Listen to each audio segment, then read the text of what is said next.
Welcome to the NADA Community Connection Hour. I am Victoria Taylor, an ADS and RT from Southwest Virginia, who has volunteered to coordinate this Connection Hour for our organization. I don't have anyone supporting my tech this evening, so I am grateful for your patience in advance. Please remember that this is a content-based enrichment presentation and not a business meeting. If you have business or membership questions, you can direct them to NADA office at acudetox.com and they will be answered. And inside line, I'm monitoring that email right now, so you're going to get them from me anyway. Tonight, we are going to be talking about ADS self-care and nourishing our yin. We have three amazing speakers. I'd like to start with our vision and mission statement. And I've asked Floyd Herdrick to read that tonight. Floyd, I need to unmute you. All right. All right, Floyd, can you read those for us?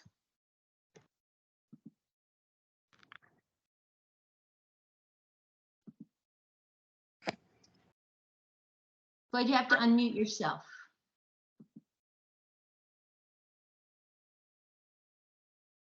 Floyd, can you unmute yourself and read the vision and mission?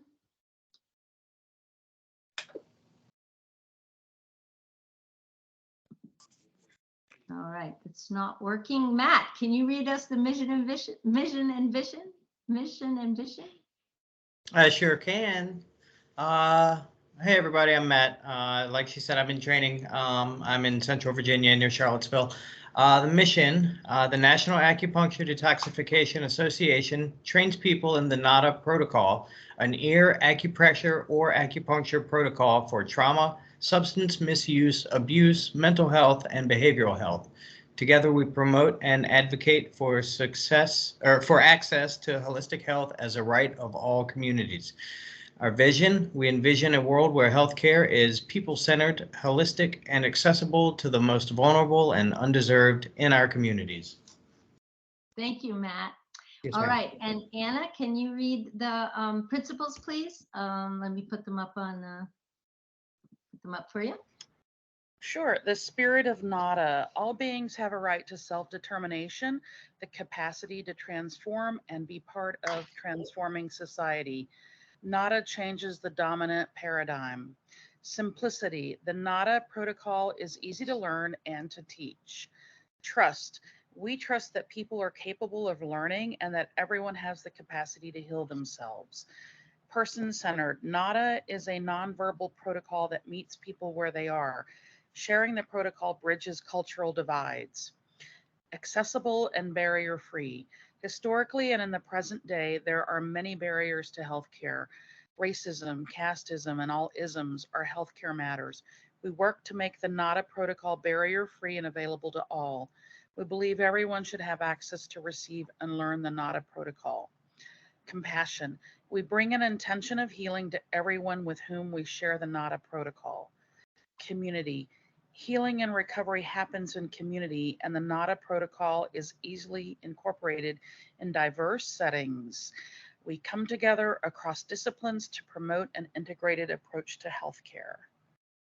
Thank you. I'm always so inspired when I read the mission, and it brings us back to, it is about our clients. It is about the people. Dr. Jennings Rojas, one of the board members, is always saying, this is the people's medicine. And our principles remind us of that. But tonight, we're going to be talking about empty fire. Understanding empty fire is a crucial part of being trained as an AcuDetox specialist.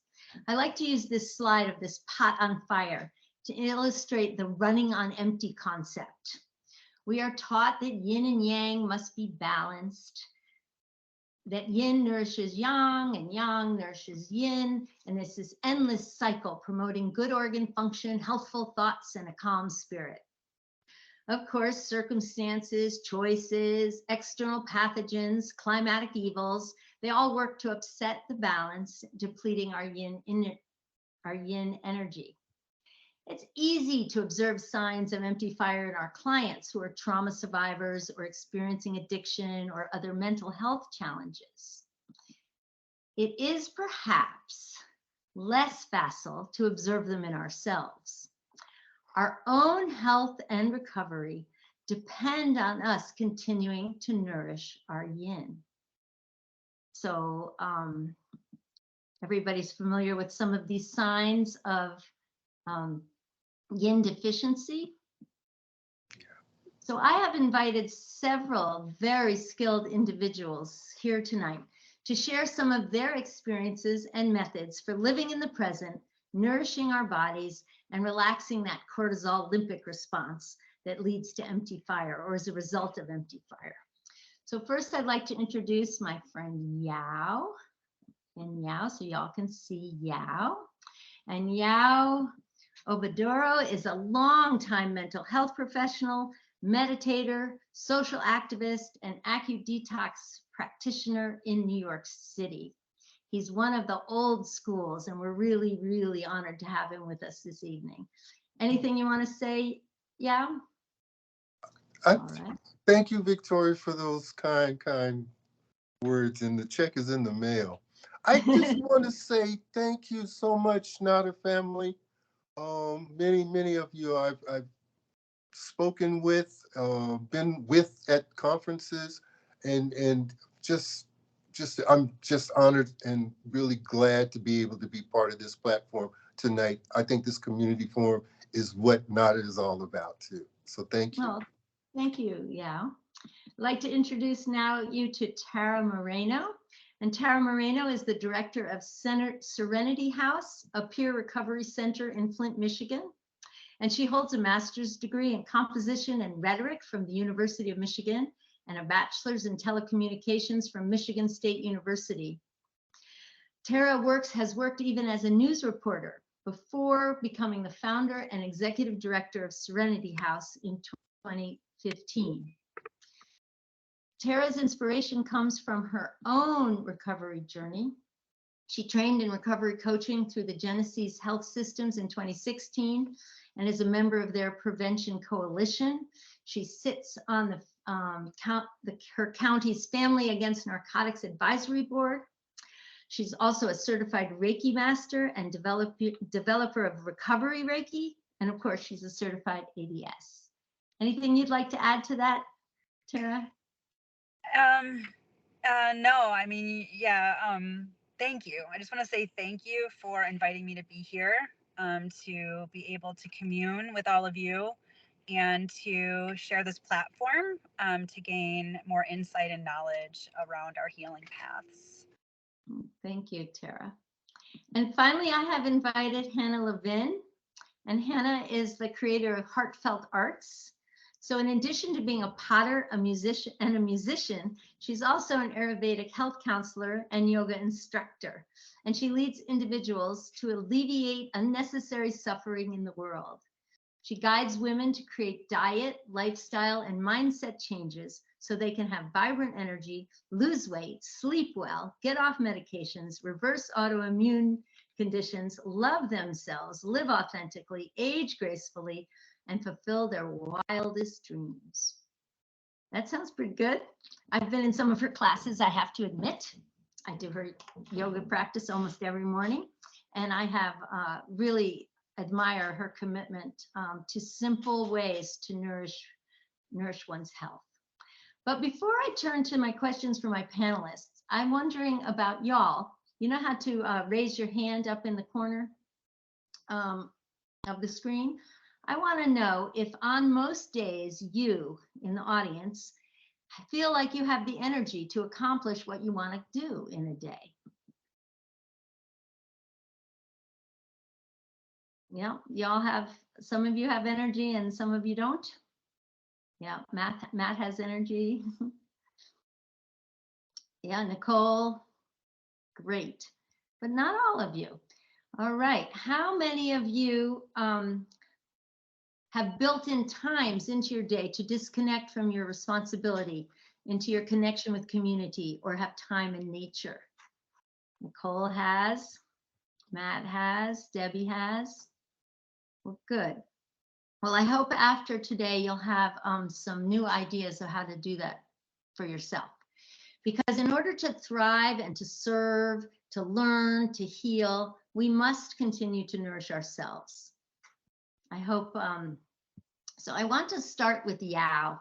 Yao, I'd like to ask you to share some signs of empty fire that you have observed among professionals and peers and other well-intentioned providers. Like, you know, we can see it in our clients. I always say they're crispy fried, but how do we know when we're crispy fried?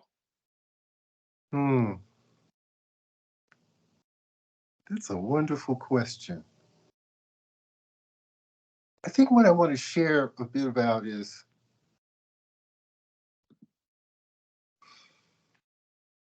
we think we're fully cooked.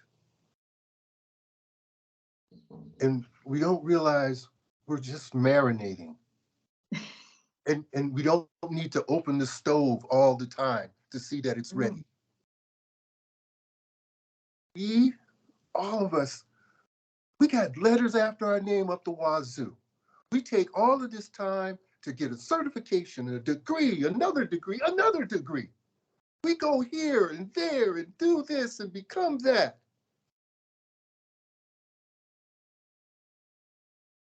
And that's different from just being an apprentice and sitting next to a master and learning it from the very beginning. So that grinds us. That keeps us in this do, be, me. And we have it in our agencies, in our organizations. And part of it is by design. We can't help it. Because we're locked into this. I like to refer to it oftentimes as capitalist fatigue. And so we you know, I'm in my mid-60s, and I just remember how everybody's just tied into that grind culture that the work presents itself. And you know, we're oftentimes in 501(c)(3) nonprofit, which is wonderful that nonprofits exist. But oftentimes you got to give up your leg, your arm, your firstborn to jump through the hoops to get the little bit of money. And then they crunch you with all of these demands of what you can do and cannot do. So we have to shift and be with that. And it filters down to what I call us. Those of us in the trenches, the grunts, the heavy loaders. We are holding the suck with these other precious human beings. And you know that old saying, age-old saying, physician, heal ourselves, healer, heal thyself. And because we think that, and we believe sincerely, and God dug it, if you've put all of this money and time and training and experience, absolutely, you honor your vocation. It's wonderful that we do this. But remember, you can't, it really can be depressing to line your virtue up with your vocation. So just because I'm doing this good work, you know, with the NADA protocol and doing all of these, bringing these fantastic things to the people that I work with that I want to help, I've got to always keep my virtue right here so I can look at it and keep my perspectives updated. Right. So I like how you invoked, like, yeah, look at your calendar tomorrow. How many of us have tea time? How many? I bet you got that damn Zoom meeting up in there. So thank you. That's my little piece. I'm sorry if I took too much. No, so Hannah, what signs of burnout? You work with a lot of professional people. What signs of burnout do you most often see with your clients? Well, I would say that it falls into a few different categories. One would be wired and tired. So Wired and a tired. really challenging time Love it. sleeping or focusing.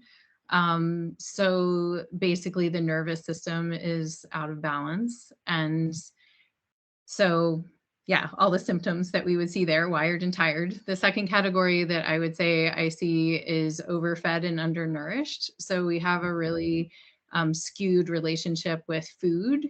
So we actually don't recognize authentic hunger, and we're reaching for foods when we're actually tired or actually thirsty or actually need to move our bodies or are bored, right?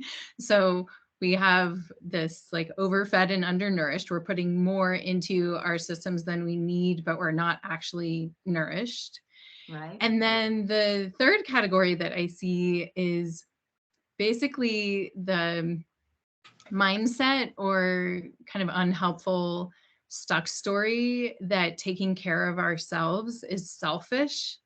And God forbid we should ever be called selfish, right? Like that's and I work just with women. So there's a lot of pressure specifically on women to give. And that there's a belief that if we actually were to set some boundaries of our time and energy, that then we would be labeled selfish and our lives would be over. So in essence, I think it's very helpful for us to examine the thoughts by which we're living our lives. And so that burnout can come from stories that we're subscribing to that probably aren't true. What I see over and over again is as people really nourish themselves, they recognize that they can give from a full cup instead of an empty cup. And so that burnout piece is very real, and yet it's not that challenging to start to reverse back out of it towards a more easeful existence. Well, that leads me perfectly into what I was going to ask Tara, because Tara works with a lot of peers who, of course, are really committed to their own recovery. But then at some point, they like flip over to becoming the in charge and the professionals. And when does pointing out self-care become like a stigma or a preachy kind of thing? Like, how do you navigate that transition? Or do you find that peers are better at keeping their self-care because of their recovery work? In terms of the recovery coaching profession, at least in my area, we are seeing a lot of coaches leave the field because they're so overwhelmed with the need. And the systems that we have in place are not supportive of their own recovery. And either they're leaving because they're burnt out or they're relapsing. Wow. So I think, though, the lesson here is at an organizational level. And what I've done at our organization is self-care plans are mandatory and they need to be on file. And as the supervisor of these program coordinators, and they oversee the coaches, it's something that I model.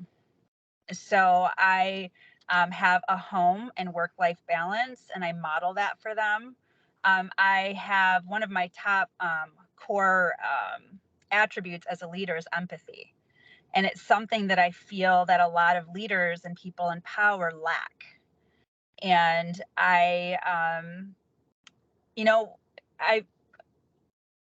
because we are still in a masculine or a yang dominated world, at first I looked at it like maybe it was a weakness. But then as I started to heal more and started to see that I was drawing people to my organization that honored that attribute that I carried and that actually thrived from my empathy, I knew I was doing something right.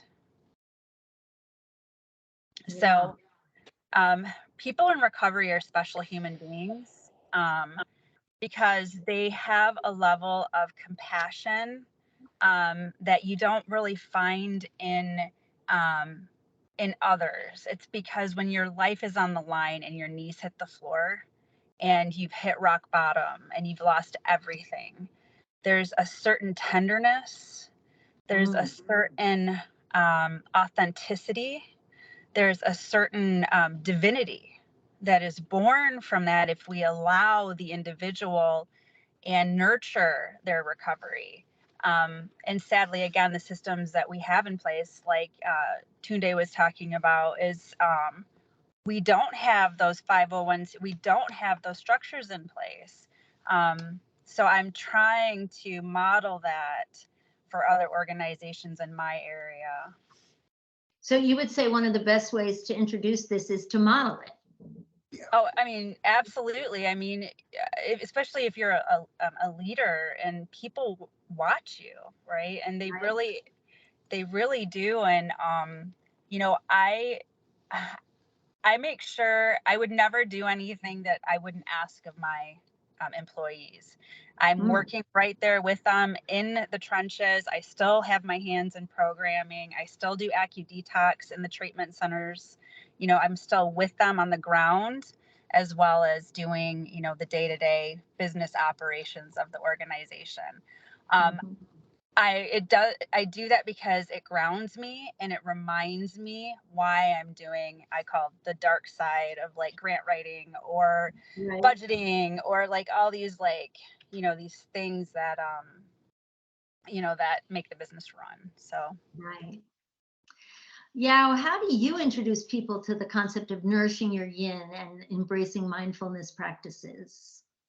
So you know, and the yin, a weak yin is responsible for addiction, right? So so what I do as a woman, and as a woman who is a minority woman leading an organization like this, is I, again, you know, I model what it is to be, to have the divine feminine, right? To be able to be the nurturer, to be able to show that I am a mother and I, you know, my motherhood is extremely important to me. And, you know, and I honor the mothers or the divine feminine in the males, even, right, as them, you know, having, right, those attributes as well as nurturer. So again, it just comes down to really modeling an integrity. You know, my words, my words really do match my actions, and if they don't, that's a call for me to go inside and that I'm out of balance, and that but I've done a lot of work. I've done a lot of work on that. I love that. Can you repeat that? That if your words don't match your intention, you know you're out of balance. Is that what you said? Yes, if your words don't match your actions, you're out of balance. Yeah. Yao, how about you? What how do you introduce people to that this is necessary? Like you're crispy fried. Yeah. I invite people to sort of, if they had to make a call to someone, who would that call be for a lifeline answer or response? And just sort of query with them. All right, what would you expect to hear and how long and whatever? And that opens up this discussion. But I also invite them, okay, at some point you're going to hang up the receiver and start doing the practice. So let's just start from this, maybe like this really primordial place, ourselves. Just on a cellular way, let's just envision going to our cell. Let's do some just awareness practices. You know, in the days when in the clinic, when we were seeing, good gracious, sometimes 250 people a day, and people. Lincoln recovery. Yeah. And you know, those of us that were, you know, oftentimes there were people coming in from all over getting trained, and we would sit in the center table, and all of the clients would be, you know, all around. But there would be this, you know, people, you know, at the table jumping up. Oh, let me go, and yeah, let me go, and they're going around, and nobody's taking that time to pause in between, to because it starts to run into that again. You know, it could be an inner competition. It could just be, I want to be this person today that does everybody today.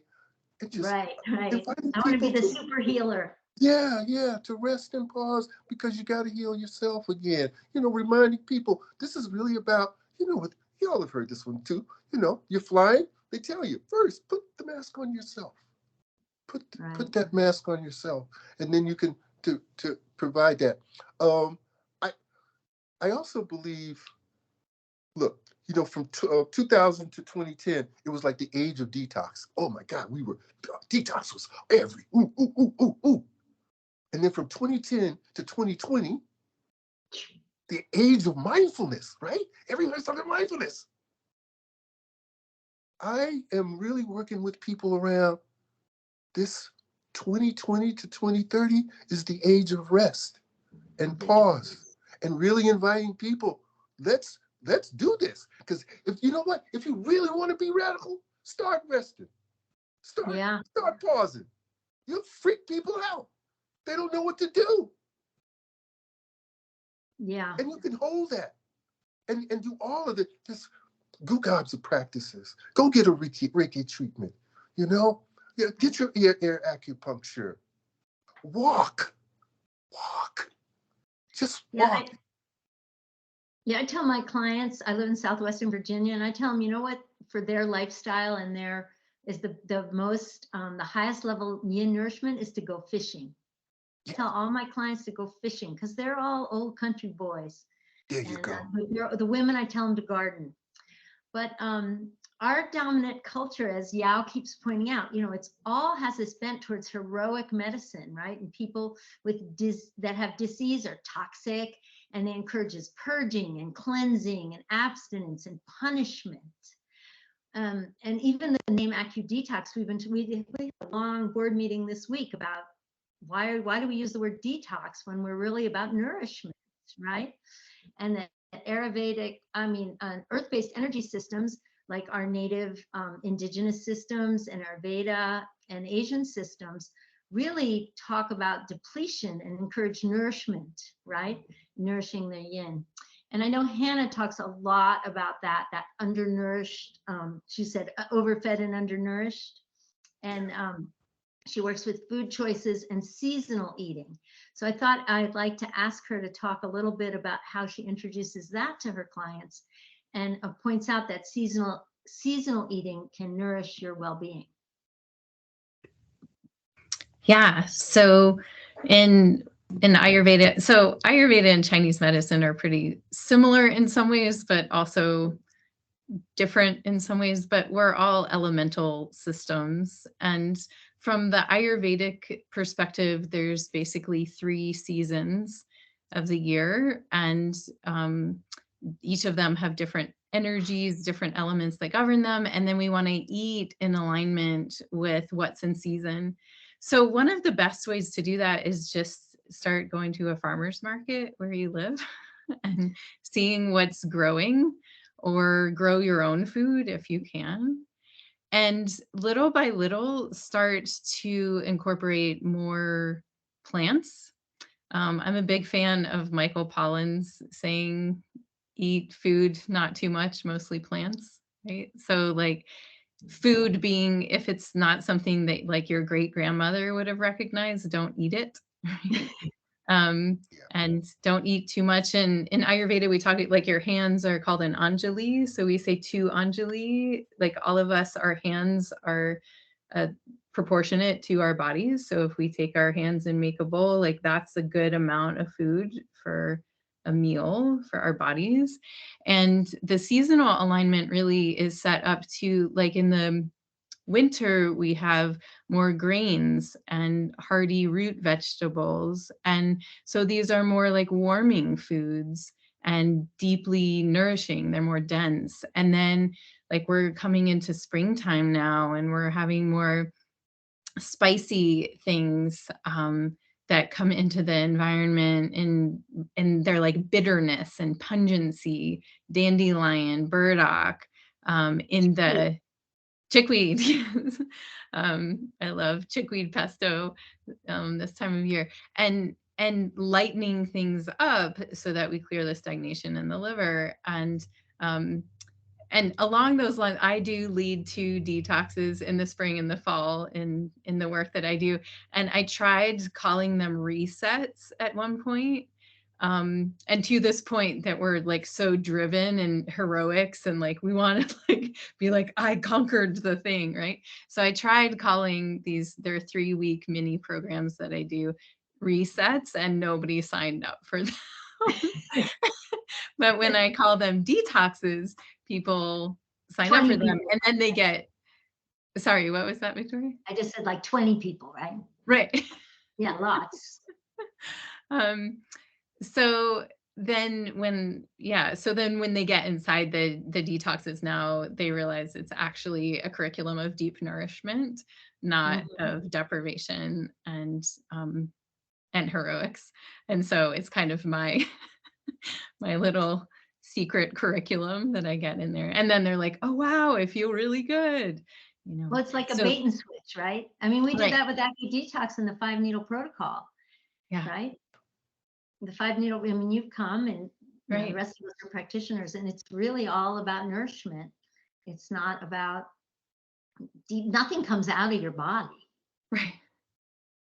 Yeah. And it's very meditative. That was my experience doing it too. Exactly.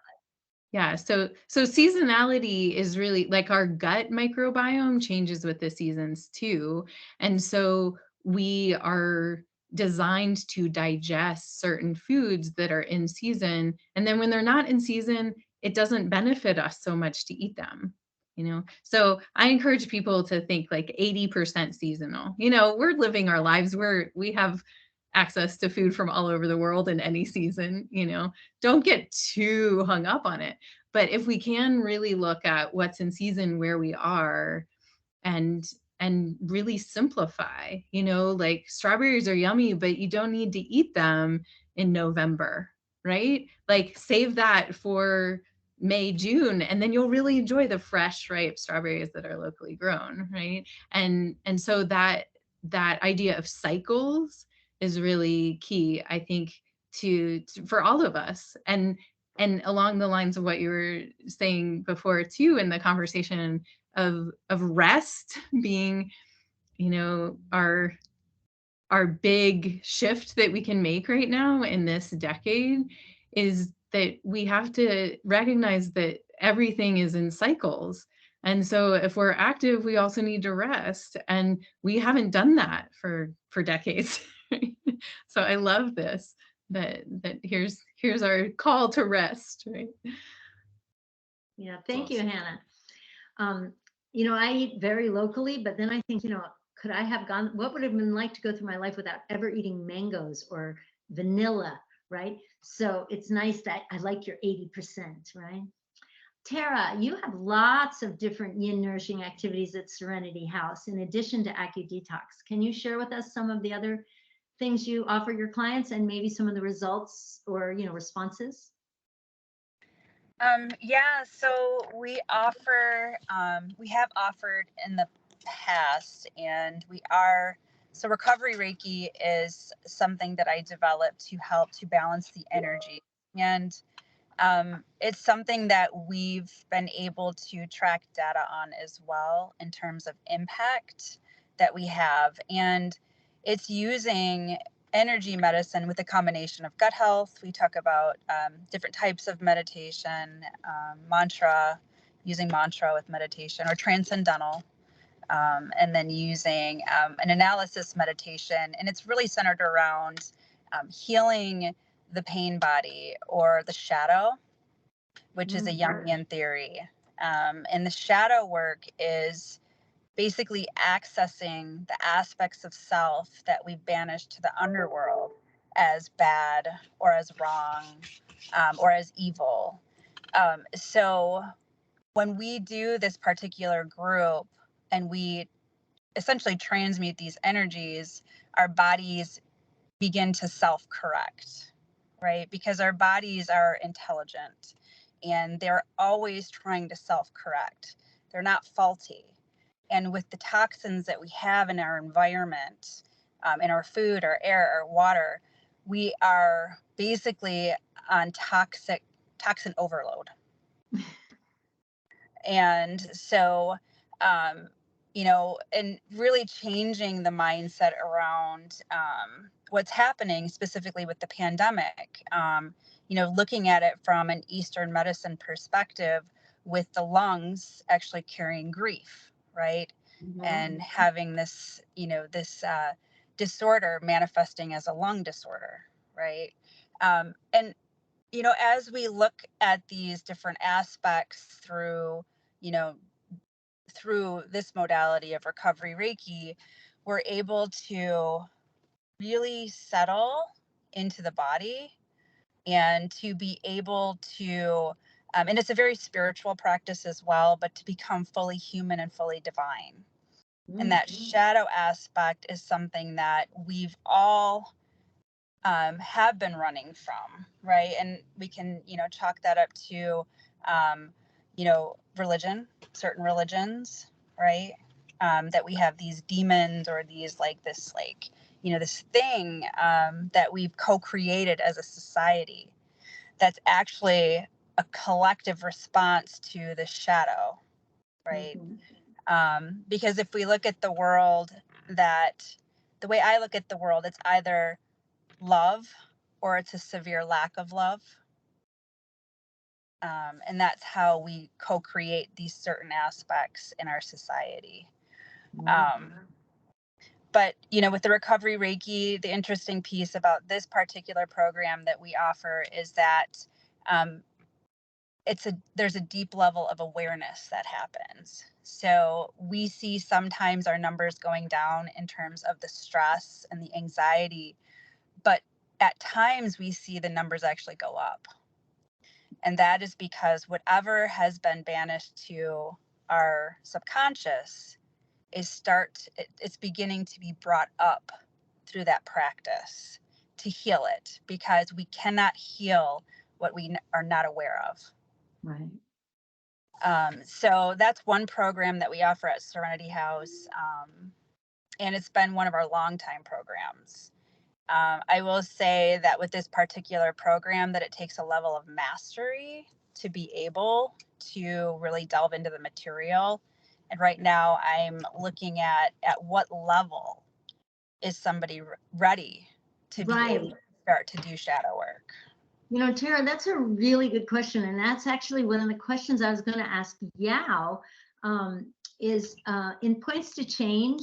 Michael Smith says that our clients don't have the ego strength to do yoga and Tai Chi and meditation. And that's why we offer AccuDetox. It's sort of an external.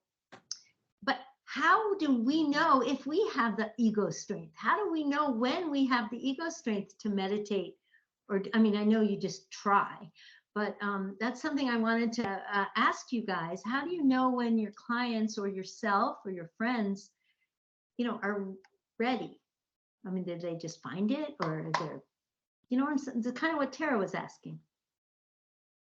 I often invite people to tap into older folks that they've come across. So my grandmother, she would go into her room. Everybody knew this was not the time to bother grandmother. And oftentimes it would be something laying heavy on her. But she would go sit on the edge of her bed. She would pull out the family Bible. Oftentimes it would be in her lap, and she would put on her glasses and look at it and put it to the side. But a lot of times she just sat there. And then when she sat up and walked out, it was as if, okay,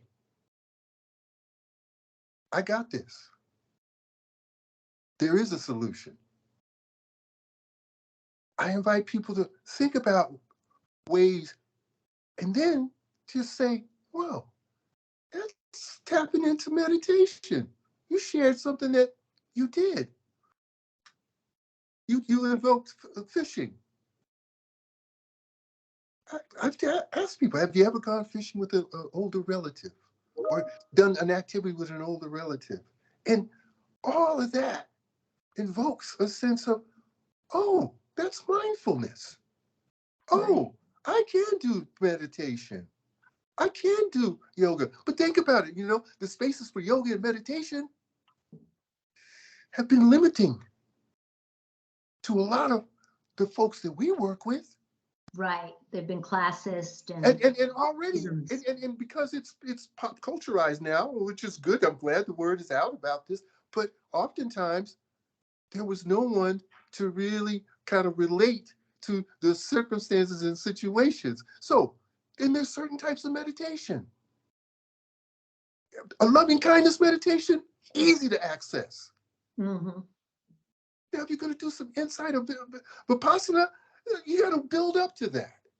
Right. 10 days. Yeah. But again, those are just really connecting with what people already have. As they often say, people have that angel nature, people have that Buddha nature, people have that God nature, and they do. It just has to be invoked and bring it back And up. listened to, right? Yes. Have to be able to trust themselves. Yes. Or we have to trust ourselves. Let's not other, since we're talking about self-care. Yeah. Right? And I think that age makes it a lot easier. Yao, you and I are older, and I really have become one of those crazy ladies who prays with every breath, but it does come, some of it does come when you move into the metal phase of your life, the ease of it.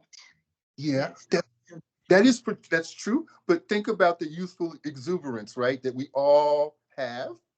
And I hope we never lose it. Now, my body's saying, no more. But that youthful exuberance reminds me that when I was 16 and 17, I was like, no, this religion ain't really saying what I need. I'm going to go out. And that's that exquisite risk. I really wanted to be able to, when somebody asked me, when was the last time you sung a song? Right. When was the last time you danced? When was the last time someone listened to your story without judgment and just was embodied listener, right? That's where it is. The thing I do with people, clients or whatever, first thing is, where does it hurt? And we can build from there. Yeah. Lots of wisdom. One of the quick things is I love Tara, you and Hannah have these organizations, and I'm part of an organization, and I found inviting people to even write poetry is hard because people think that they can't write poetry. So we started a year ago. Actually, no, it's over a year ago. That we would gather once a month as staff, as clinicians, as all the people that do this work, and write haiku together. And then we read them together, right? Just 3 lines, 5, 7, 5 syllables, 17 all together. And then another thing we did, we set up an altar in our space and did a ritual. That is our altar in our office space. And then encourage people to do an altar in their space wherever. Grounding. And the altar is what speaks to them, right? Yes. Yeah. Grounding, awareness, presence. That is so helpful as we do this work. One other last thing, we invoked second body practice. Look, sometimes we're in sessions, we don't see each other. Oftentimes we don't have the time to maybe sit together and lunch. So we said, let's do this honored age-old practice of second body, which I learned from going on pilgrimages. That second body is the one that you look out for. They may need water. They may need, you just check in with them. So the second body practice with all of the staff, everybody had a second body. And it's not you're not counseling them. You're not giving therapy to them. You're just And you two can decide. How do you want to, do you want me to give you a text, say, yo, have an awesome ass day, or you want me to just send you a emoji, do you want to get together maybe once a week and you and I can have coffee, tea, whatever. And just let that flow. Mhm. Sometimes it's just that space, because this is this other thing. Trauma stewardship. Let's get out of the trauma. We are in it all the time. We're doing this work all the time. It's almost like at some point, how many scars can we keep showing each other? Hey, yeah, I got one right here too. Remember that back in 78? Oh yeah, I got that one too. Remember that arrow in the chest I got? At some point, you got to get out of it, because I go with people in restaurants, and then they start saying, oh yeah, back there in the back, I know there's injustice going on in that kitchen. All the Mexicans are not working. Okay, I got it. I know, but yes, can we just enjoy this, and we'll find another way. We don't have to do this 24/7 and be inundated all What the did you time. call that? Yeah, the Trauma Olympics.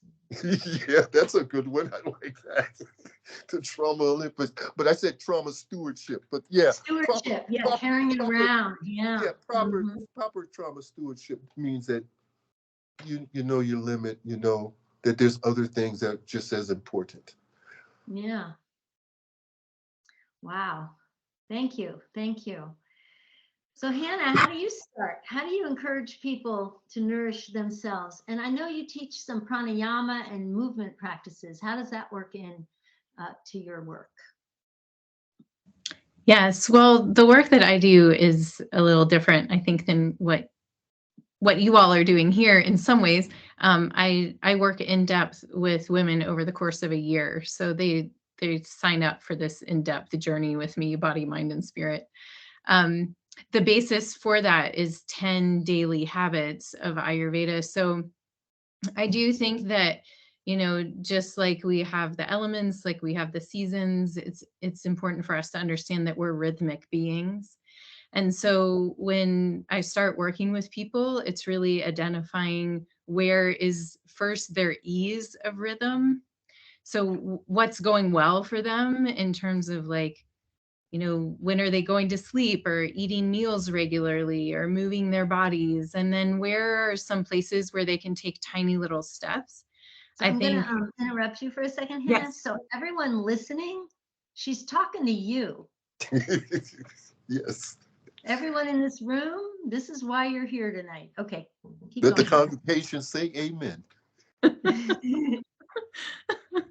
I like having the amen choir around.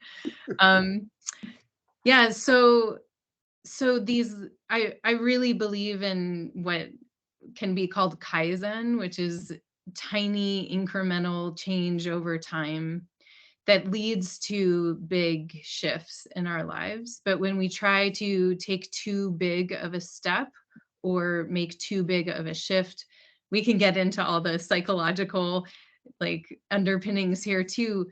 Really what we're looking towards is like the low hanging fruit. What feels exciting and possible to begin to shift. So maybe we know we need to exercise, and maybe doing 10 jumping jacks when we get up first thing in the morning feels like an exciting way to start that. It takes less than 30 seconds to do that. And then we're on with the day. Yes, success. I exercised, right? So we start with these little tiny pieces. In Ayurveda, we understand the daily flow in terms of rhythms, times of the day that are governed by each of the doshas or elemental energies. And so it's also looking at what are we doing when. So gradually over time, we get into a rhythm. What we're looking for is ease, that we are, like Tara was saying, like our bodies know how to be well. We get in the way of being well by decisions that we make. And often unknowingly, we don't have guides for how to live in rhythm. And so we get out of balance. And I say we all come into this world with a clear path of ease laid in front of us. And often unknowingly, sometimes knowingly, we make decisions that take us off that path of ease. And once we begin to see the rhythm that we can live in, we can come back to the path of ease and really dial that in. And then that opens up space when we're not thinking like, oh, what time do I go to bed? Or what should I eat for my meals? Or how do I best exercise for the season in my body?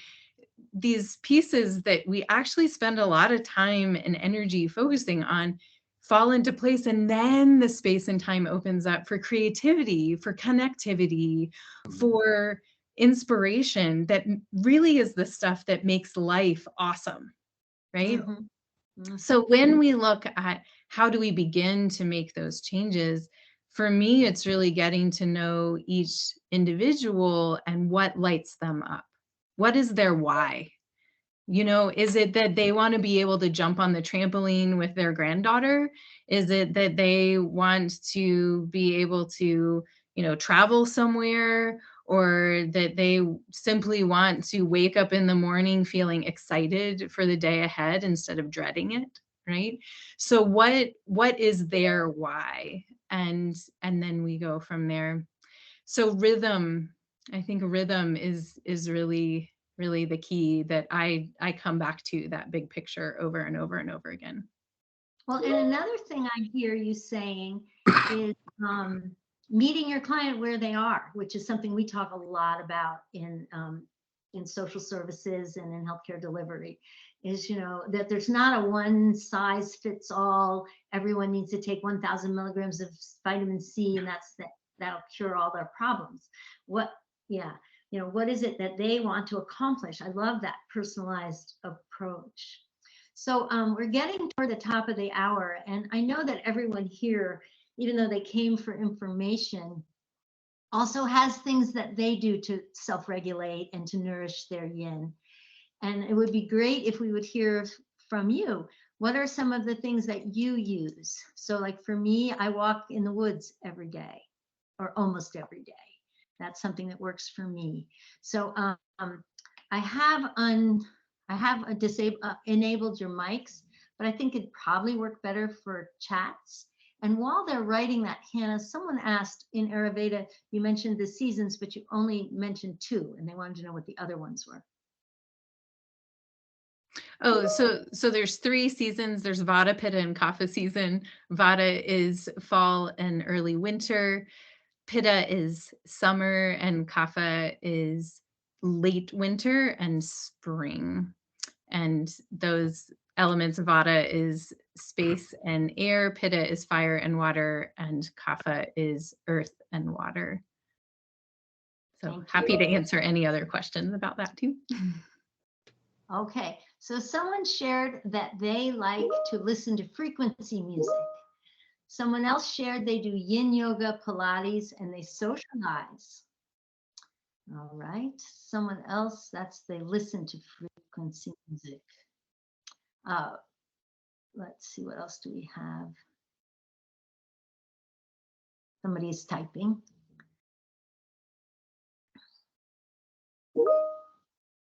Movement. Rebecca says movement is big for her. And someone else goes to their altar every morning before they arise, light a candle, and speak to their ancestors, guides, and Divine Mother. That's beautiful. I did this in a supervision. Someone does yoga and daily walks. And someone said, I do full body hugs with my 9-year-old. That was really lovely. Like where they just chest to chest and they get that sense of neuroregulation from being together. I thought that was nice. Christine does tapping meditations. Is that like EFT? Yes. One of the best meditations I learned was from Yao, and it was the butterfly. I use that all the time. Yao. Yeah. Great. All right. Well, thank you. So I hope that you all have had gotten some good ideas of things that you can do to recharge your practice, including knowing when to stop. I think we heard from all of our guests that rest and stop, that we can't save the whole world today. And exercise, tapping, and meditation. Thank you. If we will stay on later, if anybody has any questions, or if you're able to, I actually didn't ask the guests. Are there any burning questions that we need to answer before we close? We have a little song to close. Okay. I think your mics are Floyd. I just give myself. Hello. That's Is it working this time? Wait, I got Francine and Floyd talking. Let's start with Floyd. Yeah, now that I have a microphone. Something about introducing. I found this, I found it personally, I was cued to this, decades ago, that patients, clients justify their place in therapy by giving us bad news. What's wrong with me, And so, 30 years ago or so, I initiated the practice. The first thing I saw when I saw a new client that came in, I would say, "So what's your good news?" And they would go, "What?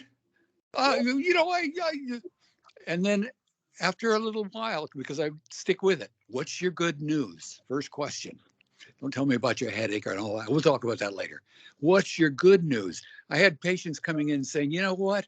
It got to be where when I'm going to Floyd's office, as I'm getting there, I know he's going to ask me, what's my good news?" I said, they would say, "I don't have any good news." I'd say, "Make something up." Just tell me some good news. So it turns things around from the get-go, changes the story. Yeah, thank you, Floyd. I do that too. One of our clients guest has a question about how to convince people that you're not checking out or resisting, that you're practicing self-care by resting and saying no from time to time. Do any of our speakers have some thoughts about that? Set some hard boundaries. Yeah, just practicing your no, right? And really embodying it. Yeah. I mean, you could always print a button, and you could be kinder than me saying, "Piss off, I'm practicing self-care," but it could just be, "I'm practicing self-care." And you can close your door if you have that space available. There's a reason that the Pentagon has a meditation room. Okay? The Pentagon, y'all, all right? There's a reason that, my favorite airline, KLM, they have a meditation room, right? So see if you can do that. But those are the people that are going to be, nudging you and trying to tell you, "No, that's dumb, that's crazy, forget that." But yeah, Tara, that's good, that's great.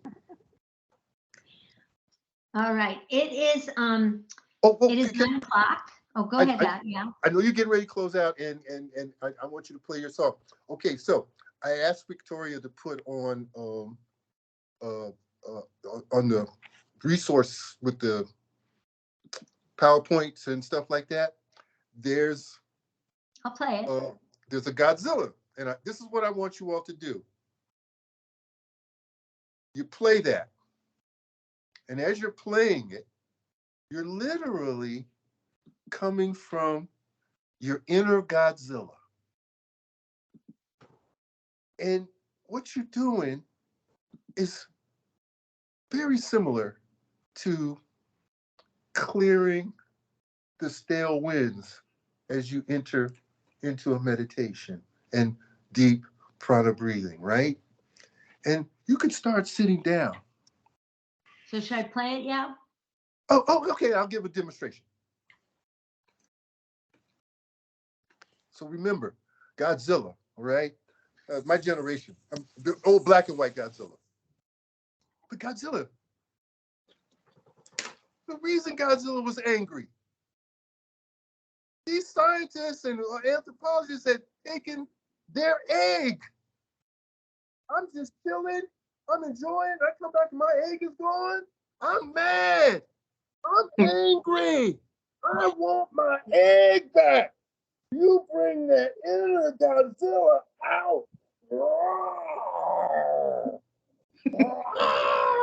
The smoke, the fire is coming out. Get that natural fire. Get that pilot light back on. The rays that come from. Get that going. Get it out. Walk around. Oh my God. Yes.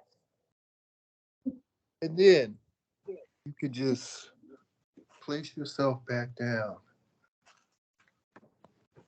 And you find yourself, whoa, I cleared out a lot of gunk. All right? So be creative, folks. This is the other piece about this. Be creative. And you got grandchildren or children, they will join you in on that one. So it's a family thing. So invoke your inner Godzilla. It really helps restore your yin. I think that's a great note to end on.